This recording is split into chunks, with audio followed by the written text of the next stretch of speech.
Welcome to Real Estate Coaching Radio, starring award-winning real estate coaches and #1 international best-selling authors, Tim and Julie Harris. Real Estate Coaching Radio is the nation's #1 daily radio show for realtors who demand authentic, real-time coaching. Get ready for fluff-free, unfiltered, full-strength honesty about what's truly working to get you into action, helping others, and making money now in today's real estate market. Now to our hosts, Tim and Julie Harris. Welcome back to all of you. As you guys, some of you know, we were doing a little spring vacationing in Disneyland. The happiest place on earth, if you're, say, younger than about 9. Other than that, for any adults, it's an interesting experience. Let's just leave it at that. Thankfully, Zoe just loved the place more than she's happier than I've ever seen her be before, aside this past Christmas when she thinks she saw Santa. Still not sure. But yeah, there you go. So, Julie, any thoughts on Disneyland now that we're back? Are you still in recovery mode? Honestly, I thought when the plane landed the second time, the first time, because, both of you and I were a little, let's just say, cautiously optimistic that she wouldn't be a savage on the plane. That the first time I thought, okay, maybe it was the luck of the Dramamine. The second time, I thought, okay, the fact that she, not only was she really good, but we got compliments on her behavior, that she was quiet and nice and everything. Because, when you sit on a plane and you see a small child / toddler era kid, aren't you thinking this flight is going to suck? I know I always think that when we're like that. And it was funny that next to us was that newborn that also had, did a great job. But anyway, when we landed the second time and she was so good, I thought, you know what, that's proof that prayer works. Because I'd been praying so hard that she would not be a savage the whole time. I'm like, you know what? That's good stuff. So anyway, that's my thought. What was really funny is that Julie does not like the taking off from the landing. She gets visually nervous. And Zoe was like, whatever, dude. Let's just get this thing. I got some TV to watch. Can we just get this over with? She just didn't even care. She's only 4. Anyway, glad we're back. So, Julie, we have exceeded our goal of having 300 5-star reviews for our book. And I think there's probably, yeah. Yes, can you please acknowledge and listen, guys, for all of you who helped us accomplish that goal by our last Friday deadline, I really sincerely appreciate it. It's one of the best reviewed books on Amazon. I think it's pretty much the only book that was specifically written for agents who don't want to screw around, just want to hit the ground running and build successful real estate careers. And the feedback you guys give us on the book, I have to tell you, is incredibly meaningful to Julie and I, because we're not often confident that you guys are understanding the nature of not what we're saying, because what we're saying is easily understood, but why we're saying it. And I mean, you guys get that. And I love it, because you're understanding that what we're trying to fulfill is our, I don't know if you want to call it obligation, that's how it almost feels, our inherent obligation to the industry, to the real estate industry. Because it was the real estate industry that took Julie and I from less than nothing to where we are today. It really truly was. It was the vehicle to help us basically become rich. And now that we've accomplished most of our financial goals and are still obviously setting new ones every day, we realize what a blessing this industry is. We get asked on a regular basis. This podcast is listened to by 118,000 yesterday, 125,000 today.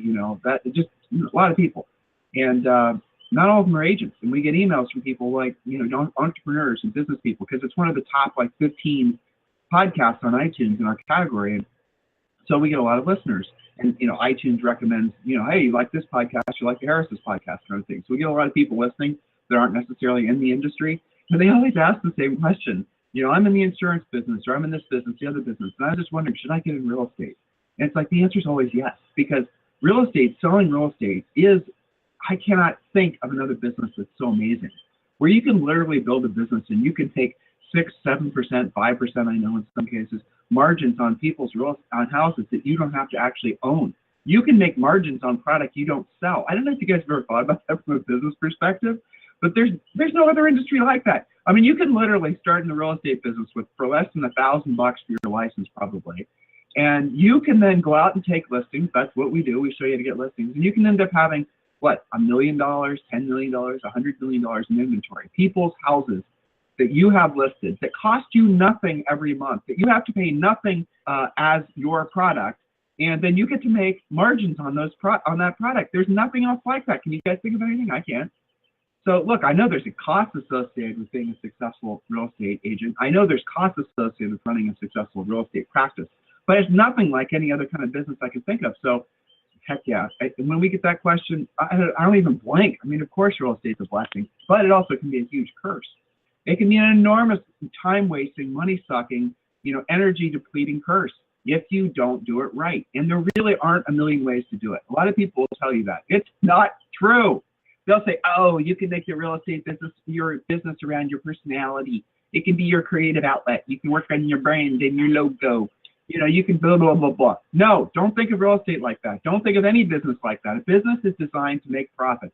A business is, and it only makes profit if it's providing a high level of service to ideally thousands and thousands, if not millions and millions of people, or in your case, many of you listening will be happy with dozens and dozens. I get it. But the reality of it is the profit is the actual product of what you're doing for a living. And you have to think of it like that. So don't think of it as a creative outlet. Don't think of it as a way for you to express yourself. Don't think of it as anything other than what it is. It is a vehicle for you to basically fulfill your dreams. It is an opportunity for you to be of service to others. And when you do that at a high enough level, you will have lots and lots of money and lots of profit if you run the business the way we tell you to run it in Harris Rules. And when I read these reviews, I am so overwhelmed with gratitude towards all of you because you guys get the message. The message that we preach is not bullshit. The message that we preach is about work. The message that we preach is about doing what you don't want to do and you don't want to do at the highest level. That's a pretty unsexy message, I have to say. Who else is out there telling you to do what you don't want to do and you don't want to do it at the highest level? Nobody. Nobody tells you that. They all want you to believe that it's about your mindset and your go-birds and all these other sort of like cerebral mental masturbation type things. It's not, guys. It's about hard work. It's about sucking it up. It's about doing what you don't want to do and you don't want to do it at the highest level. It's about being worthy of the success that you want to have and not thinking you're entitled to it. It's about actually learning how to be the best version of you as a salesperson. When you have that mindset and that approach to the business, that's what makes you unique. That's what's going to draw people to you. That's what's going to make you successful, make you a lot of money. All this other stuff, guys, you got to see it for what it is. It's goofiness, it's silliness. In our industry, not just our industry, but our industry especially, but pretty much the whole small business genre is filled with all these false hopes. Remember social networking about 10 years ago? Holy moly, that was going to be replacing the phone. Nobody was going to be using the phone. No face-to-face communications if you weren't social networking. And then it went to the next trendy topic, the next trendy topic. You guys notice, if you've been in the business for any amount of time, you've seen these trends ebb and flow. Now, some of those trends, when they bubble up, do have some legs. You can make money doing them, but they only generally will last where they'll be profitable for maybe 6 months, but nothing will ever replace the types of things that we ask you guys to do, ever. And, Julie had a coaching call. Her first coaching call today was, actually, Julie, what's his first name? Remind me? Sean. The guy who's Sean. Yeah, we won't say his last name. So he has a very successful real estate practice in Maine, and because he's prospecting based, Massachusetts. I'm sorry, I always say that, don't I? Massachusetts. He is also, get this, guys, going to be living in Hawaii in tandem at the same time, and he's going to be starting real estate practice there. And we've had many clients do that. We've had clients in Michigan who start practices in Florida. They do it simultaneously. They don't want to live in Michigan for the winter. Hey, we lived from Ohio. We moved because we don't want to be there in the winter either. You guys, when you're prospecting based and you're not based on buying leads and all this other Mickey Mouse, and when you're actually willing to work for your money, do what you don't want to do when you don't want to do it at the highest level, you have a real business, you have skills, you have the ability to live wherever you want to live in the world, not just in the United States. We have clients in Italy, we've had clients in Germany, England, Australia, and all what we ask you guys to do works globally. So thank you for your book reviews. Julie, please do acknowledge some of the folks, and then let's get to our topic. Yes, absolutely. So just a couple of quick, most recent reviews. One from JT regarding the book we were referring to is Harris Rules. If you haven't gotten it yet, just go to Amazon.com and type in Harris Rules book and choose how you would like to either download or receive that. JT writes, I have been in the real estate business for a few years and love the practical information. It's always back to the basics, prospect, and have a goal-setting mindset. This book also reminded me to be focused. Remember, focus stands for follow one course until successful. And then from Marco Delgado, he writes, this book is a guide for the novice to the veteran in real estate. It's a roadmap to success if you apply what Tim and Julie teach. No fluff, no bull. This is a book full of golden nuggets. Read it if you want to succeed. Thank you, Tim and Julie Harris. So those are our two latest reviews. We'll sprinkle a few more on you on tomorrow's podcast. And then on over to our private Facebook page. I think this is a great example of doing what you don't want to do when you don't want to do it, and what kind of results you get when you do that, from Chelsea Holden. Chelsea writes, woohoo! So I got way out of my comfort zone this morning and called for the first time ever for sale by owners in my area, otherwise known as unrepresented sellers. I talked with 2, left voicemails for the rest, received 1 call back. Total currently, for now, are 2 appointments set for next week. I'm getting my PLP and my FedEx package to send out today. Okay, so 8 for sale by owners attempted, 2 appointments set. Okay, how long did that possibly take? Okay, it's just amazing what you can create when you talk yourself into doing what you don't want to do when you don't want to do it. Chelsea wrote, I'm way out of my comfort zone. This was the first time ever calling, and that many appointments were set. So nice job there. Lots of additional victory dances and success stories on our private Facebook page just for our Premier, Elite, and VIP members. So ready to get back to wrapping up our discussion. I think we probably will get through most of our points here about 20 simple but effective prospecting rules. I thought I'd use that for sale by owner story as our segue. Back to you, Tim. I'm over on the Facebook page right now. I'm looking at our public one, the Facebook.com/Tim and Julie Harris. I'm scanning through the pictures we posted. I'm looking at a picture of Zoe meeting the, what was that thing, the big orange thing with the yellow facial hair? The Lorax, yeah. The Lorax. Yeah, man, she was happy to see that little Lorax thing. I think that's what, I don't know, those Loraxes didn't exist. That was the highlight for her. Yeah, meeting. No. Really good. All right. Okay, so those of you with kids, those of you without kids, believe me, I understand. Those of you with kids, you understand. All right, warning, 20 mindset destroying success-ending words and phrases, part 4. Is that what you're doing? Nope, I already corrected that. We are, and it's in your email, 20 simple but effective prospecting rules, which I will resend to you right now. No, I got it. So go ahead, pick up the next point. Good. Okay. So we were about halfway through when we last left off, so I'll just kind of bridge through there. Point number 10, and this is such a common question. I think people use it as an excuse because it's fairly easy to figure out. How do I get phone numbers? Well, for sale by owners and for rent by owners are easy. You have no excuse because, they advertise their phone numbers. But the rest, like expireds, withdrawns, temporarily off the market, that kind of thing, you have some choices, and they all have similar pricing. They're not that expensive. The redx.com, leadsenders.com, mojosells.com, landvoice.com, and vulcan7.com. And I think there's probably a handful of others, but really there's no excuse but to get phone numbers. Now, we had a little discussion about the fact that the next thing that happens once they sign up for this is they start complaining that they don't get 100% of phone numbers. Who cares? Call the ones you do have phone numbers for and door knock the rest, which leads me to point number 11. Door knock the ones Julie, without phone numbers. Hold on a second. I'm scanning your notes. Guys, I want to add something to Julie's list. How do you get phone numbers? Sure. So you go to Zillow. Oh, you won't hear me saying that very often, but go to Zillow. And then I want you guys to pick through the pull-down menus, and I want you to go to the Make Me Moves. And the Make Me Moves are essentially pre-FSBO leads. That's the best way to think about them. We have coaching clients who right now basically will be swearing at me because I'm telling you all this. But go to Make Me Move on Zillow, and then I want you to go through and look for all the folks in your greater area that have listed themselves as Make Me Move. Not all parts of the country are you going to find a lot of listings, but if you're in one of the major cities, you will be stunned by the number of people that have said, hey, look, if someone will come and offer me X price for my house, I'd be more than happy to sell it. Those are listing leads. You guys need to call them.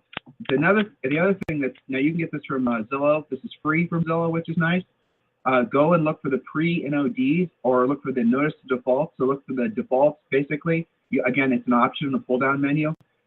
Not always will there be phone numbers. The making moves will always be phone numbers. Not always will there be phone numbers, but you can then at least start on another path to securing more listings. Guys, there are literally dozens and dozens of ways that you can go out and get listing leads. People who right now have their hands in the air in one form or another saying, I must sell my house.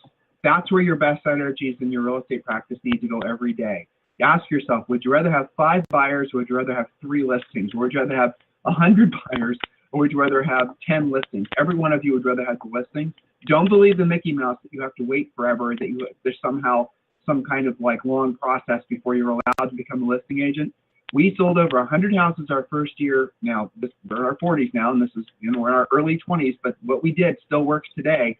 So you guys need to be focusing all your best energies, not on buying leads, not on forming teams, not on doing, well, guys, listing agent, that's where it's at. If you want to learn the fast track to become a powerful listing agent, we've made it easy for you. Go to freecoachingcallsforagents.com, freecoachingcallsforagents.com, and you will be given a free coaching call with one of our new member coaches who will help you with your lead generation wheel. And also, we're going to give you 5 books, or maybe it's 6 books, and one of which is the Real Estate Treasure Map, which is your fill-in-the-blank business plan. So go to freecoachingcallsforagents.com.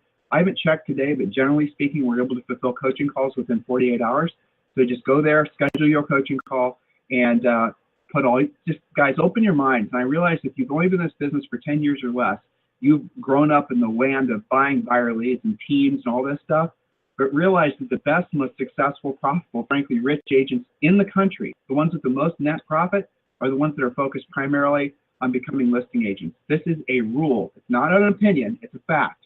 So why not just do what the most successful people in the industry are doing and focus all your best energies on becoming a listing agent? That's how you do it. Point number 11, Julie. Yes. Point number 11, door knock the ones without phone numbers. There is no do not knock list, and most of your colleagues will be too lazy to do it. Advantage on your side. Point number 12, have a dedicated prospecting area that includes a standing desk. Those are easy to find on Amazon and other places. A headset, wireless phone. So exactly. So you can walk around, wireless phone. Scripts on your wall so that you don't have the excuse that you couldn't find your script.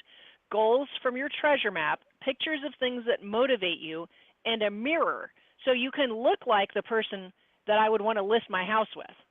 Some of you guys, you sound like what you look like when you're talking yourself into doing this, and maybe that's not the best thing. Maybe you got to work on that. Okay, when you smile, you sound more enthusiastic, so you want to have a mirror in your office. And a dedicated prospecting space. Maybe you call it your dollar productive space, your profitability zone, however you've got to label it so you're clear on what you're there to do.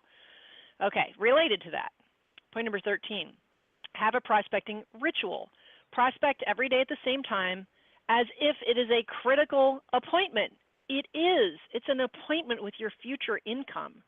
It's interesting, Tim, that when agents get off their schedule, what's the first thing that goes? The prospecting, right? Oh, of course. It's like anything qualifies to wreck that particular appointment. And yet, you'll make sure that you update your Facebook page, right? That never gets thrown under the bus. So have a prospecting ritual. And a lot of people will ask when the best time is to prospect. And we talked about this on previous podcasts a lot. Any time that you make yourself do it, of course, but you want to add a weekday evening and a Saturday morning, and then have a regular time that you do it during the day. Now, point number 14, which will help you with this. You've heard us say this before. It's in the Harris Rules book. It's in the Treasure Map. Practice a media-free morning to keep your mind clear. Don't clutter it with the drama from the news and all this other, crap that gets into your head. Practice a media-free morning. Anything you want to add to that, Tim? That's a phrase coined by you. So. Well, so move it to a media-free life. On the plane, there and back, we were watching the 5 channels, and 3 of which were the garbage news: CNN, Fox News, MSNBC. And I have to tell you guys, I perused it, I listened to a little bit of it, and because Julie and I do live media-free lives. As far as we don't watch the news, listen to the news, we just don't have any tune into it at all. Just don't care. I am stunned how all those major media outlets have they're not about news anymore. It's almost about this, I don't even know what the word is. It's not entertainment, but I suppose it must be. People must watch that crap because it makes them, I don't even know what, honestly. I'm not going to even try to understand why you'd watch the news nowadays. Must be just because you want to feel confused, angry. You want to feel vitriolic. You want to feel, I don't know, exactly. You want to feel like you're, guys, it's insanity. It's really what it is. It's insane. To watch the news nowadays is literally a sign of insanity. There's nothing there that's of any value. If anything significant happens in the world, you're going to hear about it. You don't have to watch the news. But look at what that crap does to your mindset. It doesn't make you feel motivated. I was watching Lester Hall, NBC, I don't even know what the hell it was, nightly news or whatever, and they were talking about like the top 5 stories they were talking about, and I was like, shit show, followed by shit show, followed by shit show. And then the last story was something like that was a little bit like optimistic, but it was wall to wall horrid. And it's like, why would you watch this? This isn't the freaking news. I know why. Because people are addicted to the bad news. People are addicted to the crap. People are addicted to hearing all this horribleness about this, the other thing. They want to feel tribal. And nowadays, it's even gotten worse because we don't see ourselves, I'm not going to get on a soapbox, but we don't see ourselves as Americans anymore. It's, oh, I'm a liberal, or I'm a conservative, or I'm a progressive, or I'm a this or the other thing.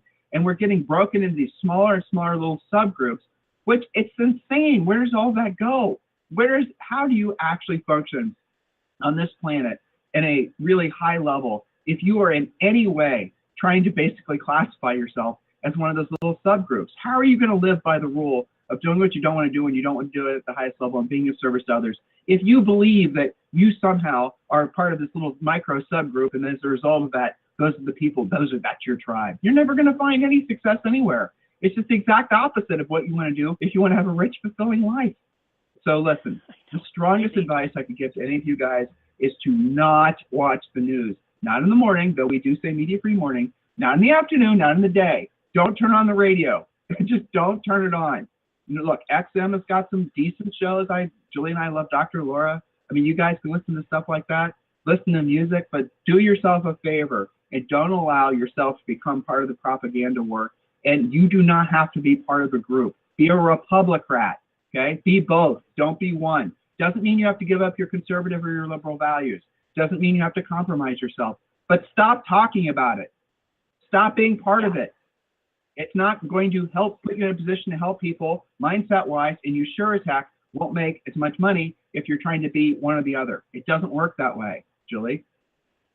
Well, it doesn't mean you have to listen to nothing either, okay? Because I appreciate, getting some new information. One of the things that I really enjoy is listening to podcasts and reading books about housing-related things like architecture and art and things that, might slip out of your mouth during a listing presentation. There's a lot of fascinating things about, how Monticello was built and Italian architecture and all, it's really fascinating stuff that's a lot more interesting than, what's happening on let's say you live in Southern California. What do you think the 405 freeway is going to be like this morning? I think you're probably pretty clear. It's fairly consistently awful.